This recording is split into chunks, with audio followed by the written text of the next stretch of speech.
So may I just add one more thing? Sure. Because I don't think we have, I mean, I think this has been covered in the apps in the press, and we, of course, also did the stock exchange filings.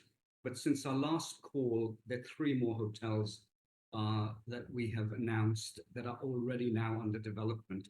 We're doing a Trident in Tirupati. It'll start with 125 keys, and we have a very nice site, and we can expand that hotel further based on demand and occupancy. We've got a very nice site in Vizag, very close to the new airport. We're also there doing a Trident hotel of 125 keys, again, expandable into the future based on demand. And then I don't know if you're familiar with an area called Gandikota, which is really a beautiful, pristine area in India, the Indian Grand Canyon. And we've got a lovely site there where we're doing an Oberoi leisure hotel, a small hotel of 25 keys, again, expandable in future. So these are, I think, 3 hotels. We didn't cover this in our last call, and I thought I'd mention those as well. And like I said last time, we remain focused on the target that I'd shared of 50 new hotels by 2030. Thank you, Vikram. Good morning, ladies and gentlemen, once again. So we'll start with a commentary by a recent report from Howard on the Indian hotel sector, which really, the report really calls this stage to be like an Amrit Kal, where the all India ADRs are at 7,500 rupees, with 3 markets with ADRs over 10,000 rupees, and this is for all segments of the industry within the country. There are 8 markets which have a 5-digit luxury upper upscale ADR. The supply growth has grown by 14,000 rooms, the highest in any year, and the net pipeline is up by 23,000 rooms. The GDP is expected to grow between 6.5 to 7% over the next 3 years. The current pipeline inventory has crossed 250,000 rooms, with more than 2,500 hotels and more than 400 destinations. Rooms demand per day has gone up by 65% and 19% respectively as compared to 2015 and 2019. The sectoral market cap as compared to 2015 has gone up by 1,282 billion rupees as on 31st December 2023. Naveen, yeah. As per the same report, foreign traveler arrivals for India during January to November were 17% above the January to November 22 period, but they still remain below the pre-COVID levels, where arrivals were more than 10 million tourists visiting India, creating future demand potential from a complete revival and a subsequent growth. 2023 ADRs is ahead of 2019 ADRs in each segment, but the gain has been the maximum in the luxury upper upscale segment, where the gain is 36%, and as you see from the table, the others are slightly lower at roughly 32% for the others. The leisure segment continues to expand and contribute positively. 55% of the national room nights is from the upper upscale and luxury segments, whereas it's 34% from upper mid-scale and 11% from the mid-scale and economy. The other thing to note is, insofar as room revenues are concerned, 36% of all India room revenues is earned at the 3 major metros, Mumbai, New Delhi, and Bangalore, which have a 26% supply share. And of course, aiding all this are the 4 new convention centers that have been established in the last 2 years in Mumbai, Delhi, and Jaipur. These centers, the report hopes, will drive new demand and opportunities for hotels in the respective cities.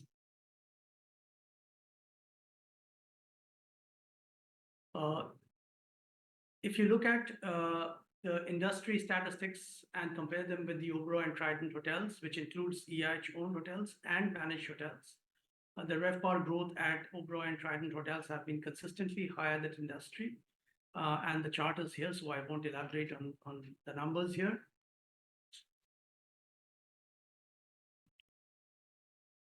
Next, please, Naveen.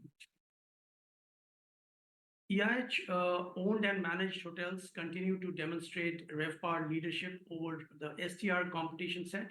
What I mentioned in my previous slide was in respect of industry in India in general, and this is a more specific competition set. And as you would be aware that STR collects data from individual hotels, where a single hotel has to provide 4 hotels as their competition at a minimum.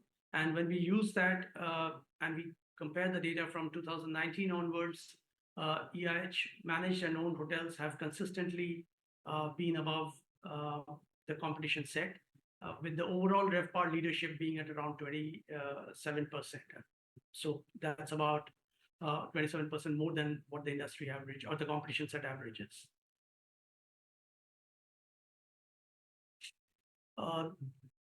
This is basically a positioning to show how the various segments within our business has performed vis-a-vis in the current quarter, in the Q3 of the current year versus the same quarter in last year, where almost every segment has grown substantially, but the highest growth has been seen in the metro cities. So if you see on the right-hand side, Oberoi Metro and Trident Metro have grown by 27% and 29% over the same quarter last year.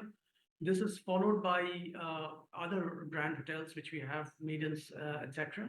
And this is followed by the Oberoi Leisure locations, where the current year Q3 RevPAR has grown 18% over last year. The trend in international locations is also healthy. However, I must point out here that the hotels or the resorts that we have in the MENA region, they have been affected by due to the Gaza conflict, and therefore the decrease in occupancies that you see in places like Morocco and Egypt is essentially because it's been affected by to some extent by the ongoing conflict. But otherwise, we've managed to hold on to our rates. And of course, Indonesia is doing extremely well in terms of occupancy with similar ARRs that we've enjoyed in the past.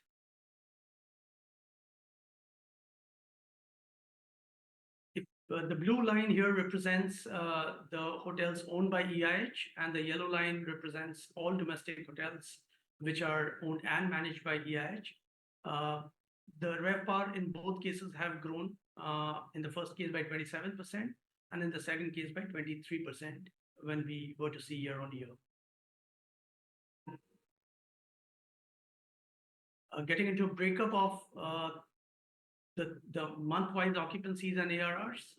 ARRs have been really strong in all the 3 months of October, November, and December, as is evident from the bar charts. Occupancy was slightly lower by 1% in November, but it has held on.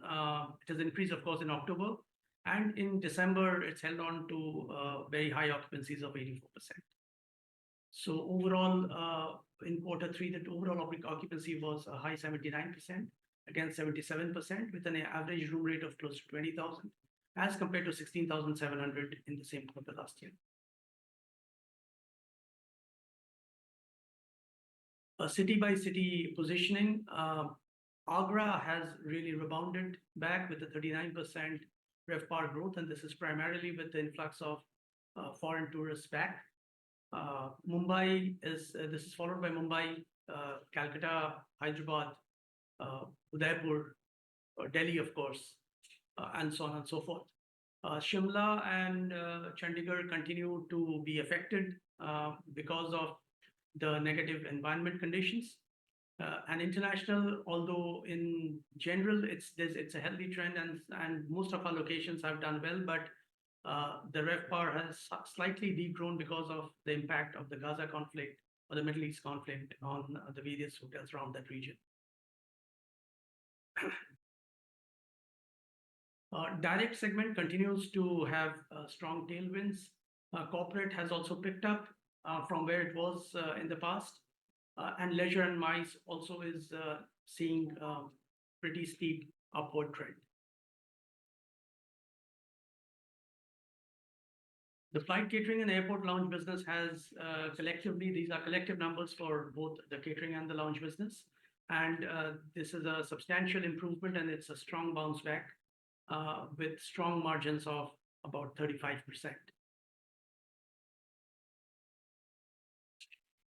So we move on to the financial numbers. As you can see, this is the strongest quarter in the last many years.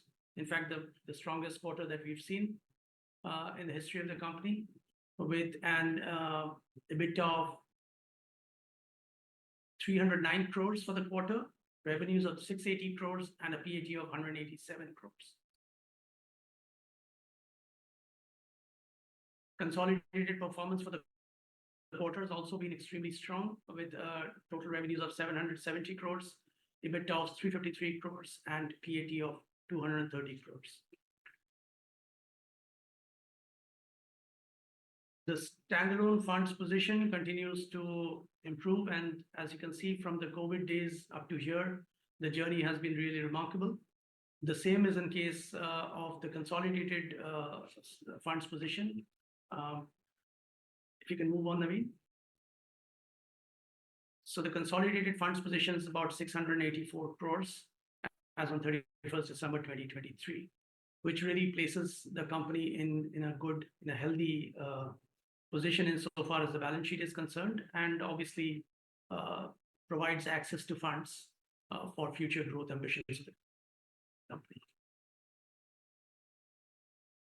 Next. So this is, I will not read out these numbers because these have already been published, and it's the same numbers.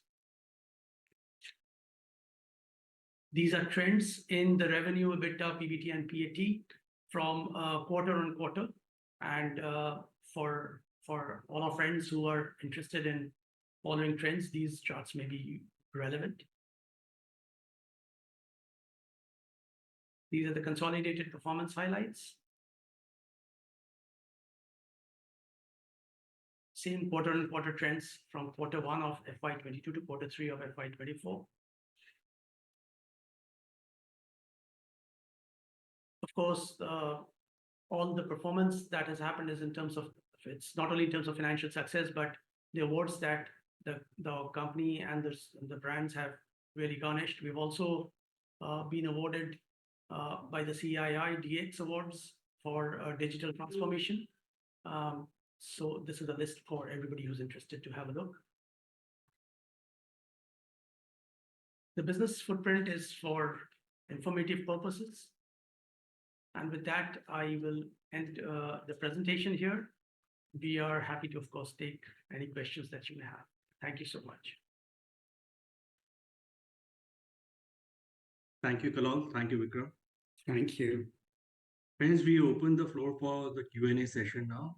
One request, if participants can limit themselves to 2 questions, because there's a long list of participants wanting to ask questions.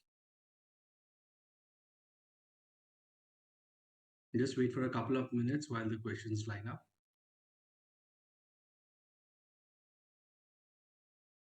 First question is from Vikas, from Nilesh Saha.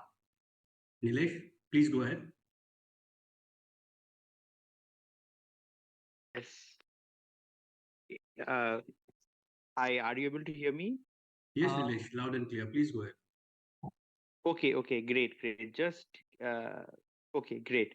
So, yeah, I think last quarter you gave us some color on the expansion path that you have in mind. We did some numbers basis that, and one of the things that we probably understood, right, and you sort of indicated adding 50 hotels and 4,500 rooms, right? Right, which by FY30, and which basically indicates adding about 8 hotels per year.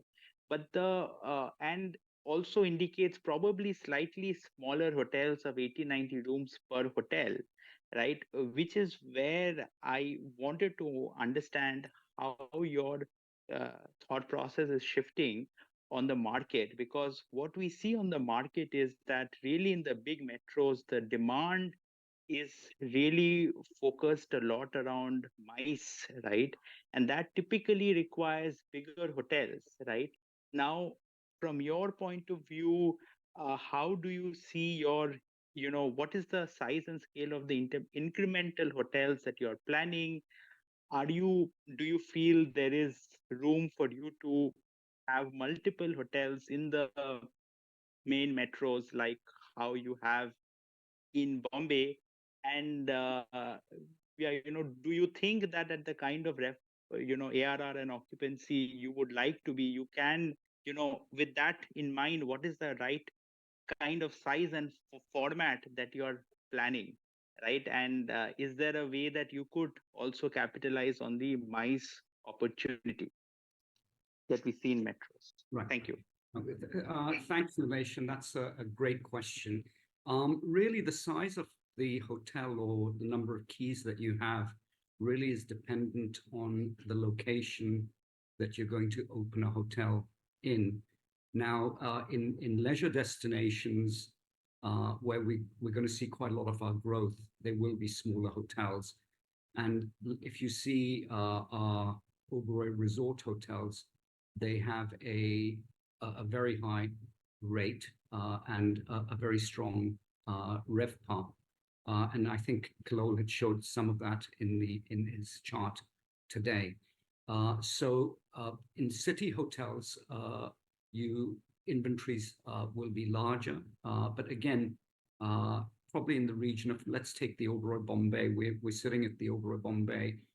This hotel has 220 keys, and there are 20 suites that are currently under renovation, really to cater to long-term guests. So the inventory will go up to 240. So our hotels, in order to provide personalized service, to provide a guest experience that is second to none, a smaller inventory really helps, and that's our focus. Our focus is on quality, our focus is on service, and what we've seen is with our Indian guests, the propensity to spend on premium hotel experiences has significantly increased. And at least our analysis suggests that this will become even stronger going forward. And we need to be well placed in order to cater to that business, which is a high rate, high margin business, where guests are really looking for quality.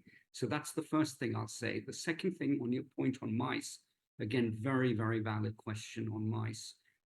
MICE typically, particularly leisure MICE, is if you have a unique product, you can command a significant premium on average room rates or rates. And this is a very important market that we see and we want to play in. Not only for the high rates that we get, but also these are typically lifetime's experiences in a family's, so for example, a wedding or a celebration of a important family event.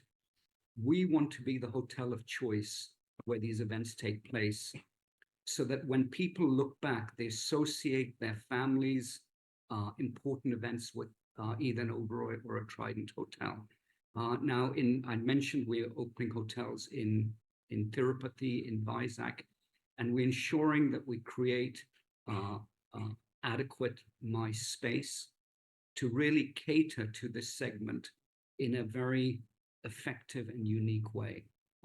So I hope I've answered your question. Yeah, just I think one small clarification, right? Now, you know, you spoke about adding 50 hotels and 4,500 rooms, right? Yes. And then you also spoke about leisure or destinations. And in fact, if I'm not mistaken, the 3 hotels that you've announced between last call and this call are all in the leisure side. And is it the shift that I mean, you have always been in leisure, but the question I'm asking is predominant addition are you doing on the leisure side? instead of the city hotel side? If I had to say where the larger number of hotels will come, it'll be in leisure. On rooms, Okay. that will not be the case because our city hotels will absolutely be larger. Be Just want larger. to add one other thing that for a city hotel, if you want to be successful, you need to be in a premium location. I mean, location is critical. You can build a very good hotel, but if you're in the wrong location, you will not generate the results that you need to generate. And with prices of land in city hotels being what they are, really the only model in our mind for expansion in city locations is a mixed-use model, and absolutely we are looking at that too. Oh, you are looking at that, a mixed-use model. 100%, Makes sense. Yeah, and we will be making some. We will have hopefully in the not too distant future. Right. So sorry, I don't want to take up too much time, but just one small clarification I wanted. I just add another thing, Nilesh, and we will be announcing in the not too distant future initiatives around that. Okay, just one small clarification, right? In the current quarter, right, we are seeing a certain combination of ARR, occupancy, and margin, right? Now, that is a function of a certain mix that you have between business hotels and leisure hotels, right?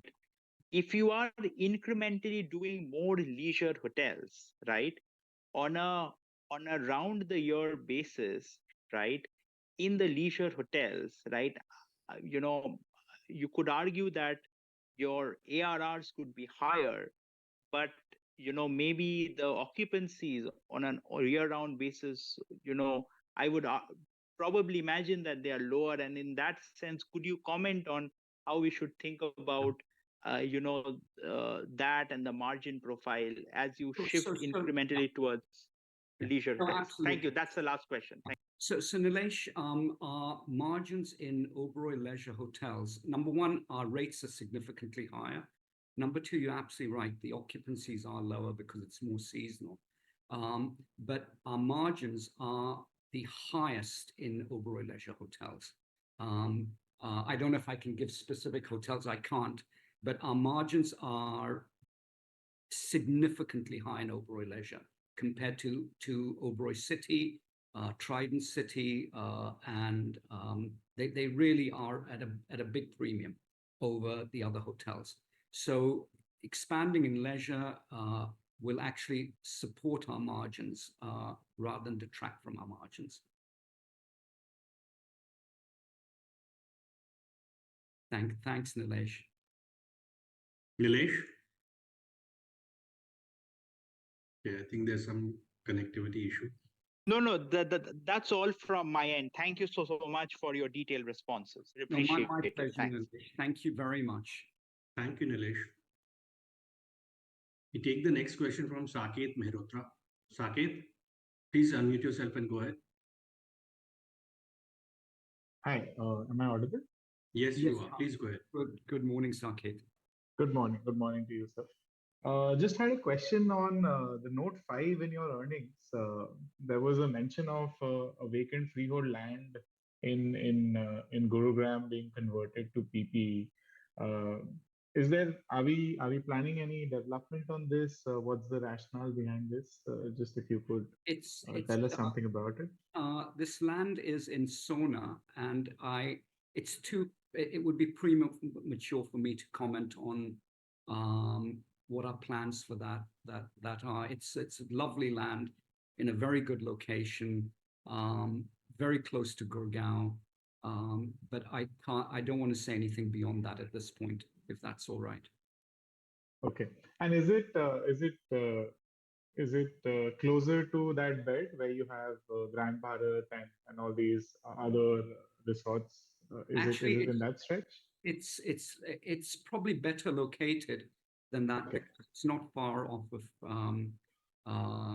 the new highway. So it's probably from Gurgaon, it'll take you from the heart of Gurgaon, It'll take you 25 minutes. Great. Yeah, that's the only question I had. Thank you so Great. much. Thanks, Saket. Thank you. Thank you, Saket. Take the next question from Sanjay Kohli. Sanjay, please go ahead.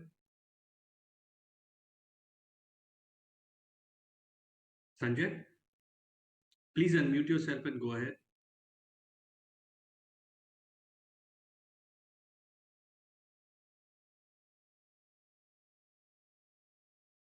Okay, we take the question from Vikas Ahuja. Vikas, please go ahead.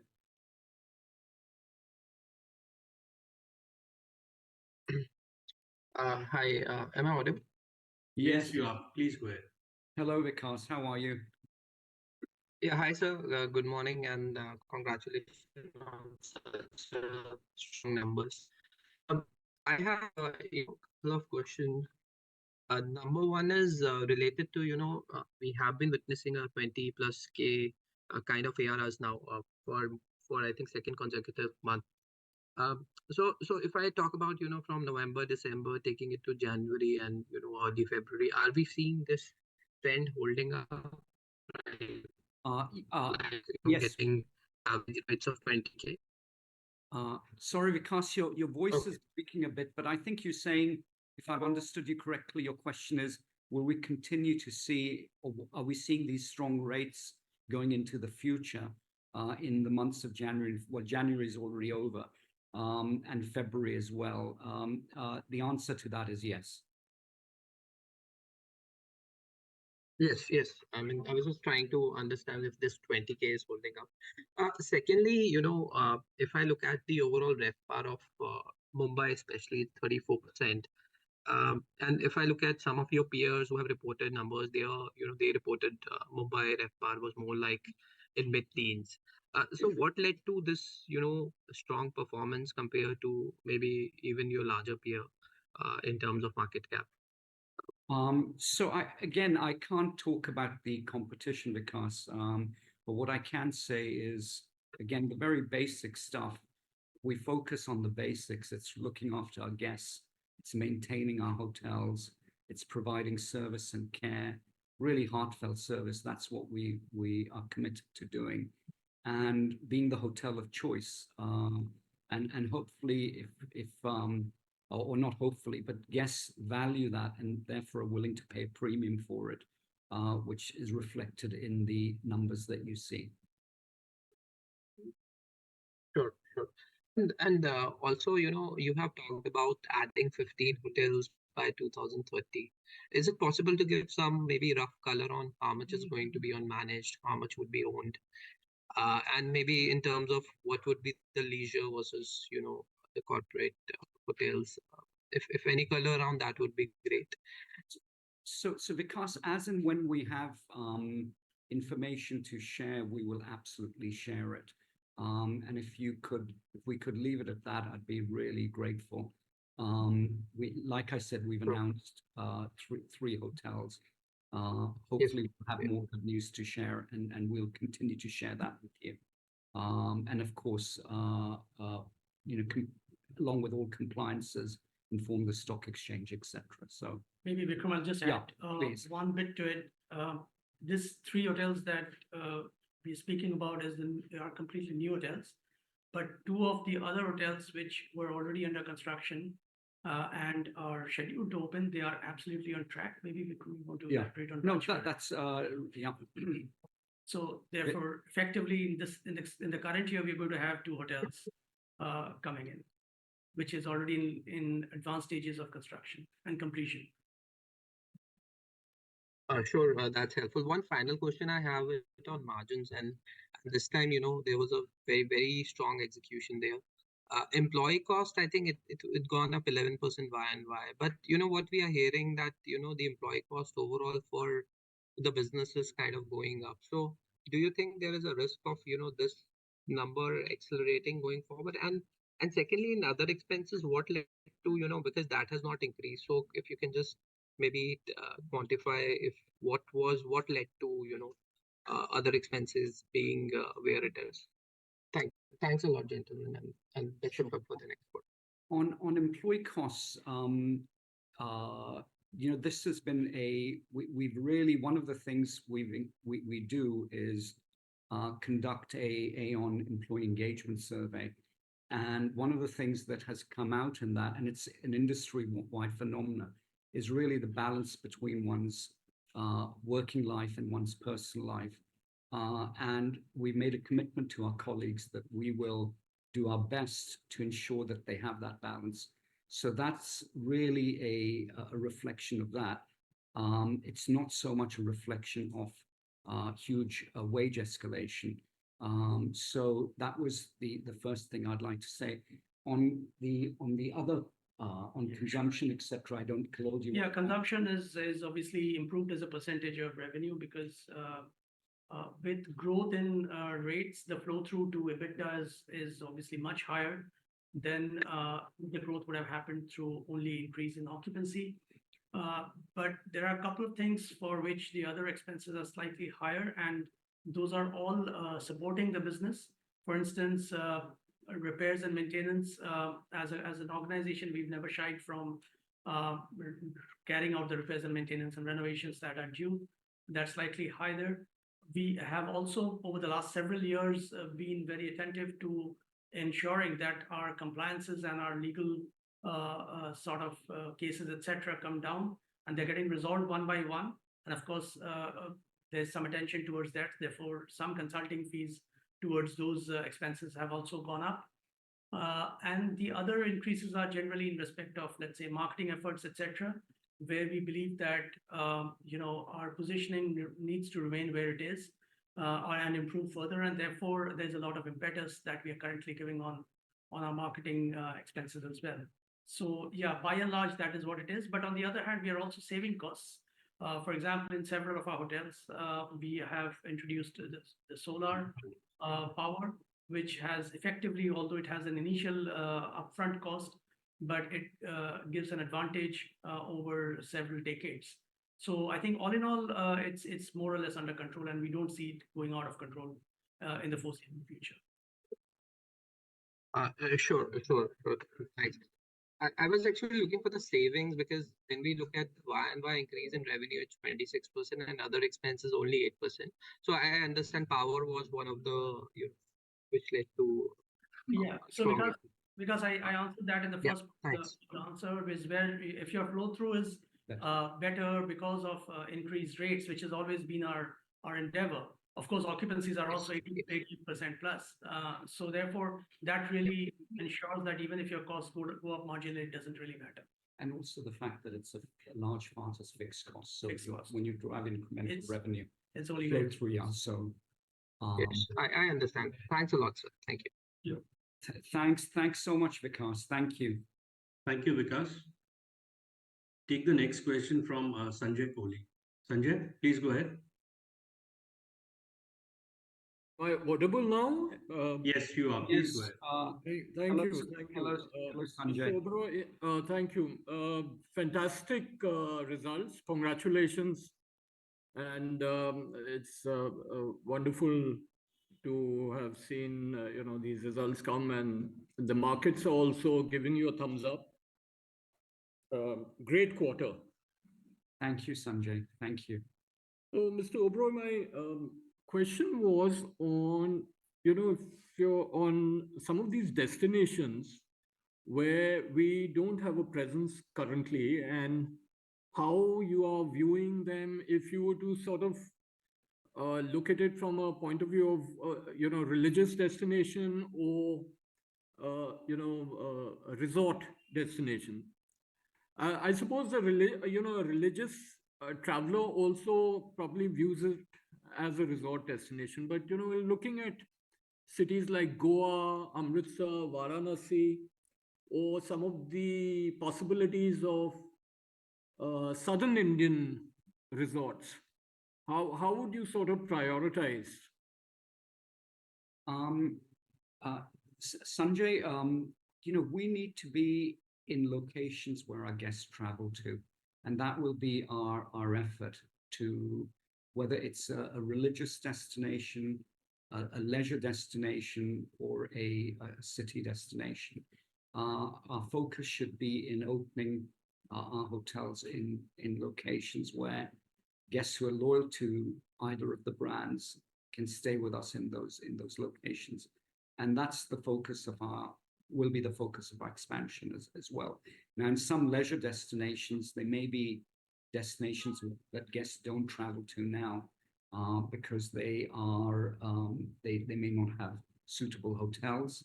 And again, we want to be in those locations as well. These are pristine, beautiful locations where one can really escape from city life that we all face and have peace, tranquility, beauty, natural beauty. And that will also be another focus, provided it's reasonably easy to get to. So within a 3-hour drive of an airport, those locations will 3 hours or less. Those locations will also be an area of focus for us. Okay, great. Thanks. And sorry about the technical problem with the audio. No problem. We could hear you loud and clear, Sanjay. Thank you so much. Thank you. Thank you, Sanjay.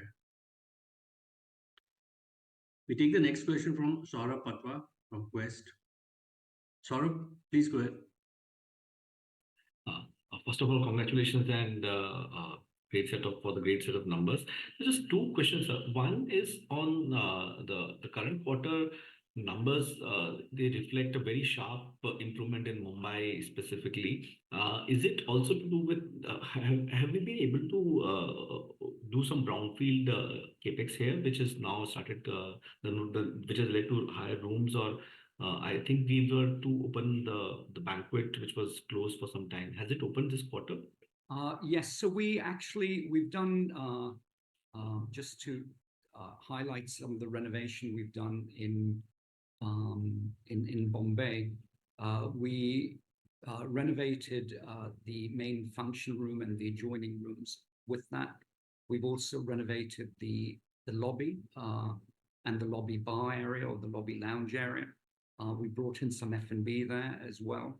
And our banqueting room, which has been renovated, has been extremely well received. I've actually attended some functions there, and guest response has been very, very positive.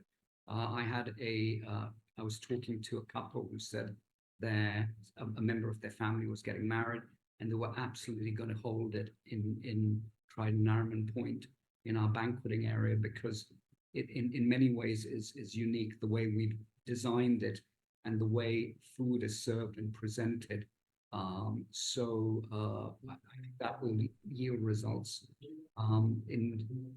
We've also renovated the bar area at Trident Nariman Point.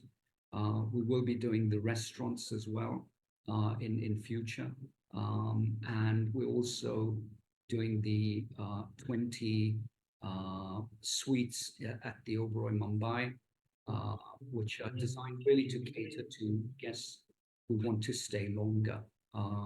They're beautiful suites that will be, in fact, that come on stream 1st April and 15th April. 10 will be available for sale on the 1st of April and another 10 on the 15th of April.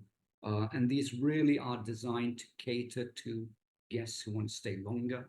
So they're very residential in their design. They also have a kitchenette, which is well suited to guests staying for a longer period of time. And also the floor. Oh yeah, I forgot. Yeah, we've also renovated at Trident Nariman Point 4 floors. These again have been very well received by guests. So guests are not only giving us very positive comments, but are also willing to pay a premium for the renovated rooms on the 4 floors, and we'll be undertaking that again going into the future. Great. So coming to FY25, would we be new more renovations, properties which are under renovation? Are there any large properties like Oberoi or Trident in Mumbai which would be back on stream in FY25? Apart from Greenfield, which you already highlighted, the 2 hotels. So we will continue to do. We have, for example, at Banya Vilas, we will add some additional tents So there's work happening in a number of locations, and we will continue to ensure that the hotel product is hopefully best in class. Great, sir. Just one last question on my side, which is, so in the beginning of the call, you highlighted something on the mixed use. Will it be in lines of the Oberoi Mumbai, where you have sort of some detail, or is it something entirely different? No, it'll be entirely different. We don't have any mixed use today, by the definition that we give towards mixed use. So, we've announced Hebel in the past. yeah, we've talked about Hebel, and Hebel is in Bangalore. It's overlooking the lake. It's an 8-acre site. We can develop 1.2 million square feet, approximately. And we'll do, the idea or the thought process is to do commercial as well as a luxury hotel. And hopefully we'll progress that and be able to share further news on that development in due course. Great, great. Congratulations once again, and all the best of future. Thanks a lot. Thank you so much. Thank you, Saurabh. We take the next question from Amit Agarwal. Amit, please go ahead.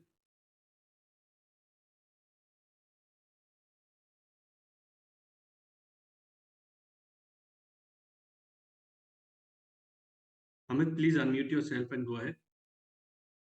Can you hear me? Yes, we can. Hello, Amit. How are you? Good, thank you.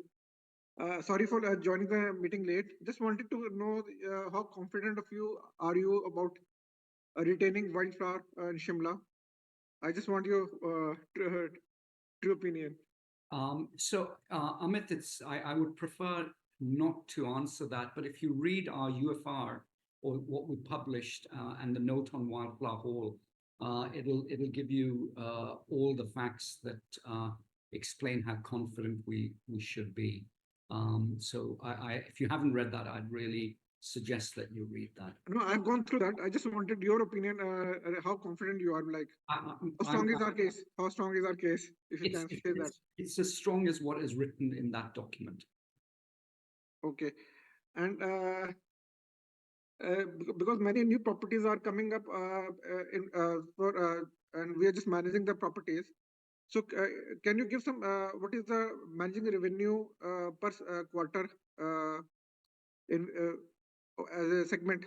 Yeah, Kalo, do you want to? The total management fees in a year, I would say, is roughly around 60 to 65 crores as of today.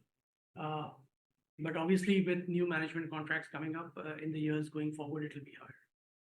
And what is the gross margin in for this 65 crores? Everything, it's all flow through to EBITDA, 100%. 100%. This okay. And we do spend, I mean, 100% in the sense that there's obviously management time, effort, and all that goes into it, and a fair bit of advertisement, etc. But yeah, but generally management fees are taken to flow through to EBITDA almost in entirety, and that's not only for us but for everyone. And what and if we add one more hotel for managing services, so how much revenue that particular hotel will add? Well, the number of hotels that we manage today are what they are. We have our own hotels, and the total number of hotels is about 30. So if you take that away, so on an average, somewhere it will be higher, somewhere it will be lower, but on an average, we would earn about 3.5 crores a key per hotel. So, but that's a very average figure, Amit. Yeah. Actually, I just add Amit. So Amit, different hotels have different terms and conditions for managing hotels for an owner, and that information is proprietary to each of the hotel company. All I can say is that we, number one, run very good hotels. Very profitable hotels, and at very competitive terms, and that we hope in future will be attractive to potential owners to partner with us for management. And these typically are, there's a percentage of GOP, a percentage of top line, etc. So that's how these management contracts are structured. And my next question is regarding, Amit, Amit, yeah. may I request you to join the queue again because there are a lot of participants waiting. Okay, okay. Thank you very much. Thank you, Amit. Thanks a lot. We take the next question from CA Vikash Vijayvargya. Vikash, please go ahead.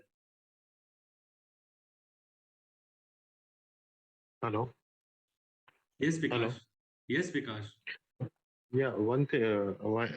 Hi. Is it my side? Is it two questions? Is there? What is our sustainable EBITDA margin in next 2 to 3 years? What does Well, I'm not sure what that means. I think what you're asking is whether we will be able to sustain the margins that we have. Yeah.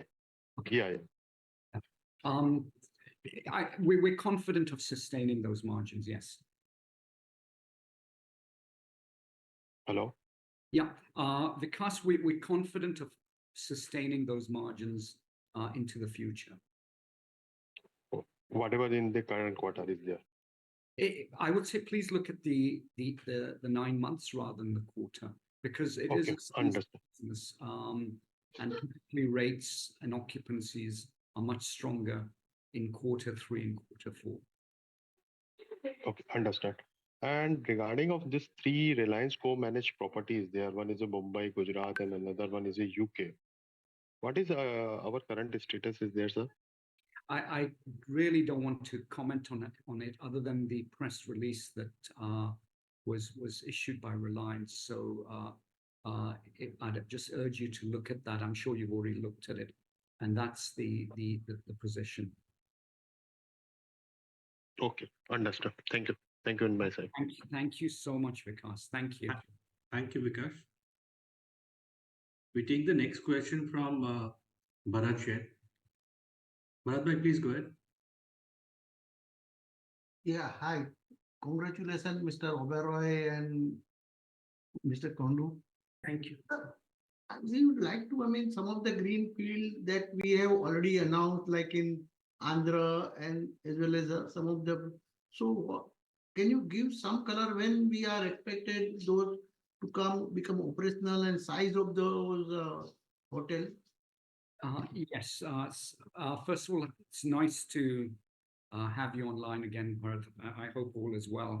Yeah, thanks. The Tirupati hotel will start with 125 keys. We've got a very large 20-acre site, and if demand is strong, which we expect it to be, we will then add additional rooms. And because the layout of the site, we will be able to add more rooms without causing any disturbance or disruption to guests who are staying in the hotel. Same position is at Vizag. In fact, the site at Vizag is larger. It's a beachfront site with beautiful ocean views, and that will also be 125 keys, expandable as well. Both hotels have large banqueting facilities to not only cater to buyouts or guests staying in the hotel, but also to other demand as well. Gandikota or the Indian Grand Canyon is a smaller hotel, although we have a large site, and that also we will be able to expand as the destination gains prominence. Mr. Oberoi, is it possible to give some timeline when those will become? Yeah, certainly. We'll absolutely open in under 4 years, all 3 hotels. Less than 4 years. Yeah, absolutely. And is there any color you would like to give on this Morocco and Egypt property as their normalization is coming back, or how are we seeing? I'll start with Egypt. Egypt typically, we have the Nile cruise, and we have a hotel in an area. It's called Shal Hashish. It's not far from Hurghada Airport, And these hotels and the cruise, typically let me start with the cruise. It does a well over $1,000 average room rate per cabin, and occupancies are into the 90%. But since the Gaza crisis, and it's largely dependent on the single largest destination from where our guests come is the US. And with the Israeli-Gaza crisis, demand has been severely impacted. I'm hoping there's talk of a ceasefire and possibly an extended ceasefire. I hope that happens. It's really tragic to see what's happening in Gaza, with so many civilians losing their lives, women and children. So I hope there will be a peace agreement, hostages will be released, and we expect business to resume thereafter. Marrakesh has also been impacted by the crisis in the Middle East, and also Marrakesh was sadly impacted by an earthquake prior to that. So, again, I think once peace and stability returns, Marrakesh is such a incredible destination, very close to Europe, beautiful weather.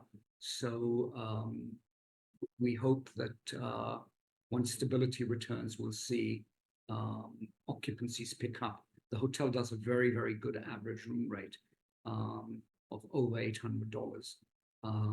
But occupancy needs to pick up, and we hope that will happen. And is it fair to understanding that Egypt is affected in Q4? Till Q3, Egypt was working normal?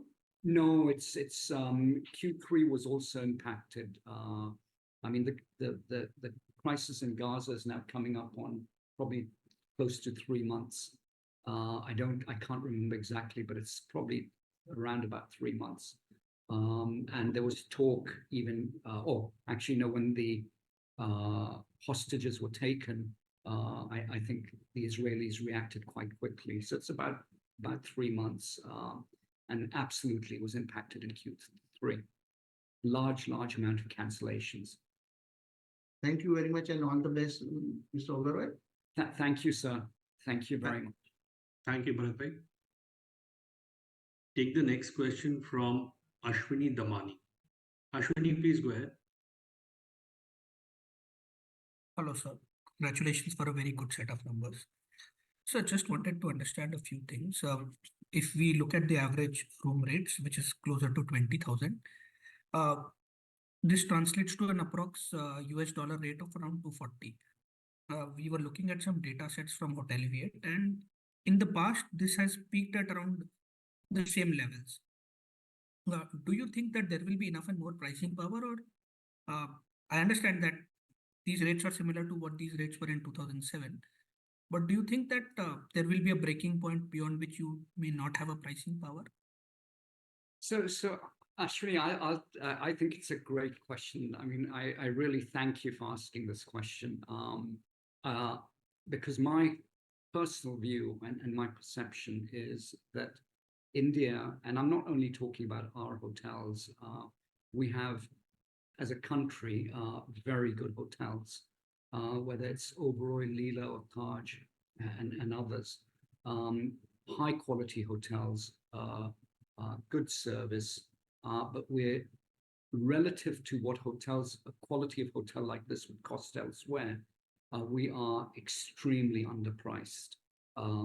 And it's not, I mean, I would say there's no reason why our hotels, even in city locations, our leisure hotels do rates of close to $1,000 a night. But I don't see any reason why our city hotels cannot come close to that over a period of time. I think with India moving in the direction it is, with disposable incomes going up sharply, with people looking for quality experiences, with people willing to pay a premium for quality, I see substantial upside in average room rates.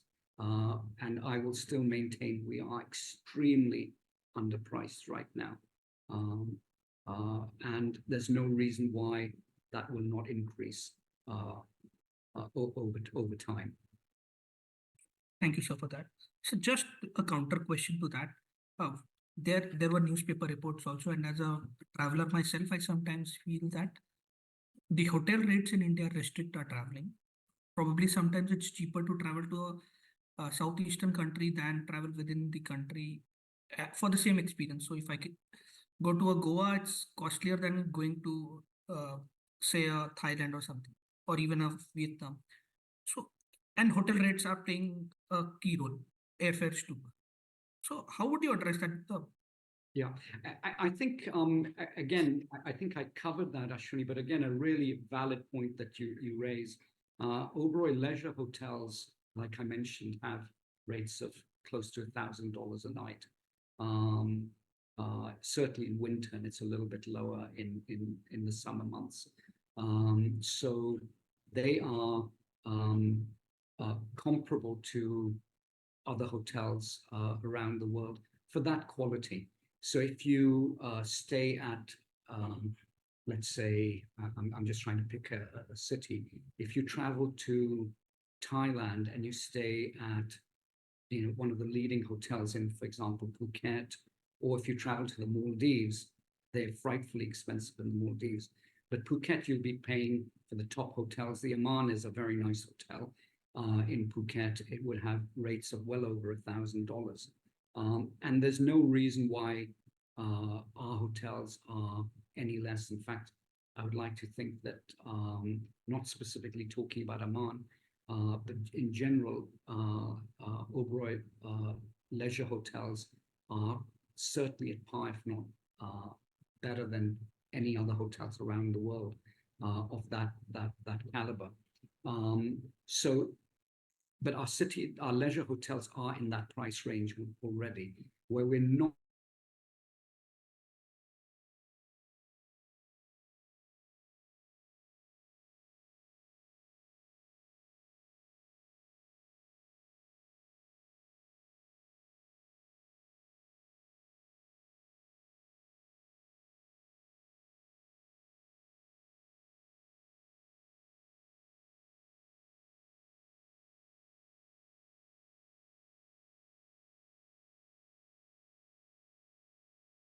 Friends, just hang on for a minute. I think so there's some connectivity issue.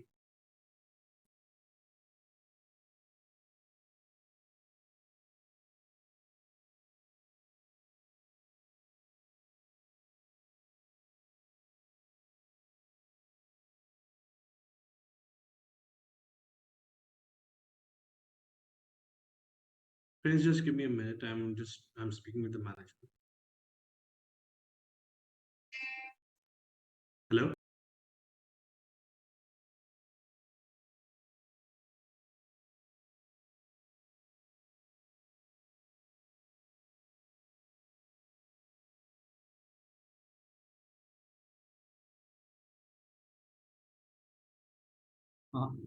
Hello, Naveen. Hi, I don't know if you can hear me. Hi, Vikram. Yes, we can hear you. Sorry, Naveen, the line, I don't know what happened. No worries. But just to finish, I don't know if Ashwini is still online, but just to finish the question he had. Sorry about that, Ashwini. I don't know what happened. Ashwini is there, yes. But I think the real opportunity lies in our city hotels, where rates are very low. I think the upside in Oberoi leisure hotels is limited. It may increase, maybe not significantly, but the opportunity really lies in city location, where I believe.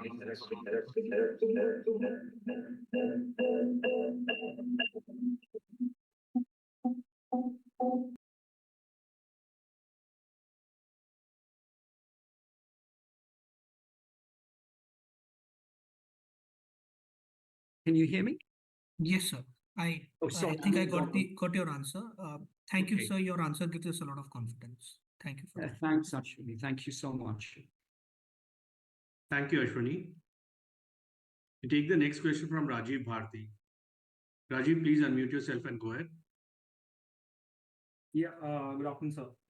Good afternoon, Rajiv. With regard to slide 11, where you have given market-wise data in terms of RevPAR, and then if I corroborate this with, let's say, last year, same quarter data and compare it against, let's say, pre-COVID number. So your Bombay RevPAR is grown at close to 14% CAGR versus, let's say, pre-COVID. Versus, let's say, rest of the market, especially Delhi, is still at 10%, and there are markets like Cochin, Kolkata are 7% CAGR growth as compared to pre-COVID. So what would it take for, I mean, is it possible for everybody to catch up on Bombay in terms of, let's say, I mean, versus pre-COVID, we are 72% higher? This is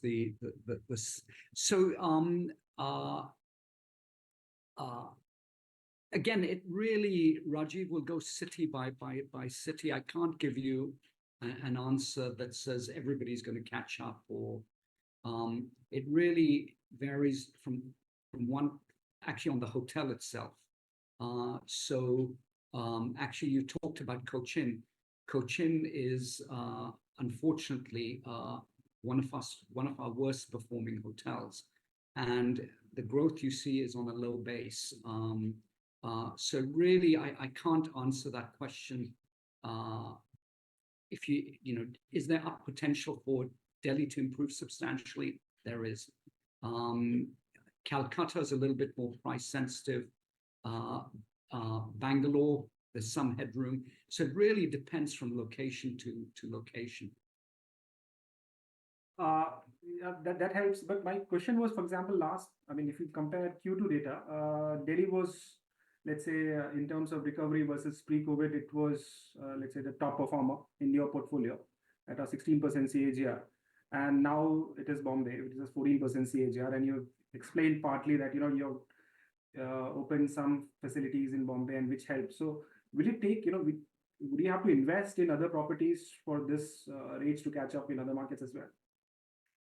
So our experience has been, when we invest in a hotel, the improvement in performance is substantial. The Oberoi New Delhi is an example. The Oberoi Mumbai is an example. The renovated floors at Trident Nariman Point are an example. New restaurants. New restaurants in Bangalore. We renovated the F&B in Bangalore a few years ago. We saw a substantial improvement in those restaurants' performance. We're doing that in Bombay at Trident Nariman Point again later on in this financial year. So we are absolutely committed to improving hotel performance, and if we believe if that requires investment, absolutely we will make that investment. And we are extremely thorough in our analysis and the diligence that we do. We don't base it on. We all are passionate about what we do. We love what we do. It's our life, right? But at the same time, we don't mix passion with fundamentals and with analysis. So we need to ensure that we spend money wisely and we get a return for the money that we're spending. Sure. And so on slide 8, particularly the Indonesia part, you have seen substantial improvement in occupancy. Is there something to read there? Have you made some progress in? I think we made some, I wouldn't say anything. We made some fundamental changes to how we were positioning those hotels. And we were much more vigorous in, monitoring, adjusting bar pricing, working with travel partners, because it's all leisure business. Working with travel partners, even basics like the contracts, ensuring that it's a win-win for the hotel and for our travel partners. So no real rocket science. What we do is quite simple, but we try and execute well. And as a result of that, we've seen that improvement. And in Lombok, no, my question was that asset. Sorry, please go ahead, Rajiv. No, sorry, please, you please continue. No, and I was going to say in Lombok, the improvement has been substantial. So I was under the impression that those assets require some renovation, because of which the occupancy was low. And I mean, I was wondering whether we have made some progress on that front. So the hotels do, or actually, so let me take Lombok. Lombok is, even though the hotel is not a new hotel, the product doesn't need anything major. The rooms are exceptional. The hotel is really first class, and it's maintained. If you go to the hotel, it looks brand new. We've maintained the hotel. So really nothing substantial needs to be done at the Oberoi Lombok. At the Oberoi Bali, there's an opportunity to really reposition that hotel to take it to a rate of, in keeping with other Oberoi leisure hotels. So, anywhere between $800 to $1,000. And that's where the opportunity lies. And if we want to capitalize on that, that will involve really upgrading the hotel product. We believe that's the right thing to do.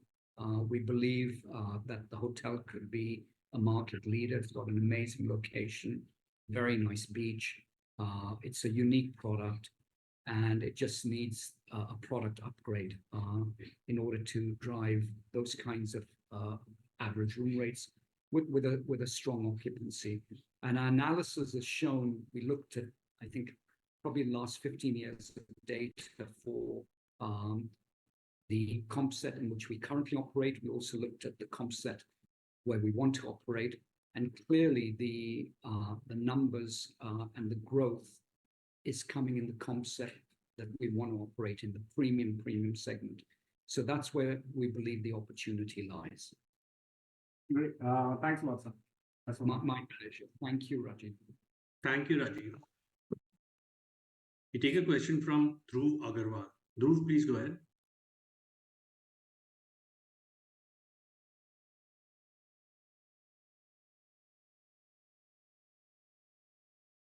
Dhruv, please unmute yourself and go ahead. Yeah, can you hear me? Yes, we can. Please go ahead. Yeah, Hello. sir. Very good afternoon, sir. Good afternoon. Congratulations on the very good set of numbers, sir. So what are the expansion plans going forward, like in say 3 to 4 years? And along with that, what would be the capex that would be required for the said expansion, sir? Dhruv, you really have to forgive me for this, because I'm not going to answer the question the way you want me to answer it. So please forgive me, but we are committed to growth. And as and when we have details to share with you on individual hotels, we will share that information with you. But other than that, I think the proof, the pudding is in the eating. So let us work hard towards growth, and let's continue to make those announcements as and when they happen. But please rest assured, we are absolutely committed and focused on driving growth. And we're financially in a very good position to do that. Okay. Sir, as on date, what would be the bifurcation between number of rooms between like business hotels and the leisure hotels? And going forward, what would be the ratio between these business hotels and leisure hotels would be? Yeah, I think these informations are already available in a number of our investors' presentations. If I can request you to just go through the presentation in detail, it has the data. Okay. And so the last one, towards the last slides, you'll get a detail. Okay, sure. And just last one question, sir. Like, what kind of RevPAR growth or like ARR growth we can expect going forward and the occupancy levels, sir? I mean, I don't see any reason why demand will not continue to be strong. India is, in its golden years of growth, and we see that continuing, and therefore we see demand will reflect that. for hotel accommodation. And Kalol also shared in his presentation, really growth is coming in the premium segment, which is where the segment where we play and we would like to continue to play. Okay. Sir, can you please quantify some percentage if you give some color on that going ahead, what would be the percentage growth in ARRs or like occupancy levels? Dhruv, I haven't prepared that number, and I don't want to just give you a number. All I can say is that it's going to be very strong, and I'm hesitant to give a number without doing proper analysis. Okay, sir. Thank you so much. All the best for the future, sir. My pleasure. Thank you, Dhruv. Thank you so much. Kalal, do we have time to take just one last question and a few on the Q&A board? Maybe just one last question, Naveen. Sure. We take the last question for the afternoon. Udit Sehgal. Udit, please go ahead.